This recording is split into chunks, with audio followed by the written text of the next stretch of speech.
বনলতা সেন, কবি জীবনানন্দ দাশ। কণ্ঠে চোখের আলো। হাজার বছর ধরে আমি পথ হাঁটিতেছি পৃথিবীর পথে, সিংহল সমুদ্র থেকে নিশীথের অন্ধকারে মালয় সাগরে।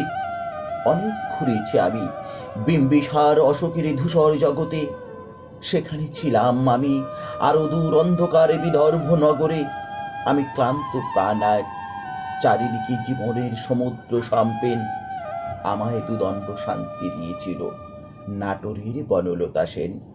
চলতার কবিকার অন্ধকার বিদিশার দিশা, মুক্তার সাবস্তির কারুকার্য, অতি দূর সমুদ্রের পর হাল ভেঙে যে নাবিক হারাইয়াছে দিশা। সবুজ ঘাসের দেশ যখন সে চোখে দেখে দারুচিনির দ্বীপের ভেতর, তেমনি দেখেছি অন্ধকারে সে বলেছে, এতদিন কোথায় ছিলেন? পাখির নীড়ের মতো চোখ তুলে নাটোরের বনলতা সেন। সমস্ত দিনের শেষে শিশিরের শব্দের মতন সন্ধ্যা আসে, ডানায় রৌদ্রগন্ধ মুছে ফেলেছিল। পৃথিবীর সব রং নিভে গেলে পান্তুলুপি করে আয়োজন, তখন গল্পের স্তরে জোনাকির রং ঝিলিমিলি। সব পাখি ফিরে আসে, সব নদী ফুরায় জীবনের সব লেনদেন, শুধু অন্ধকার। মুখোমুখি বসিবার বনলতা সেন।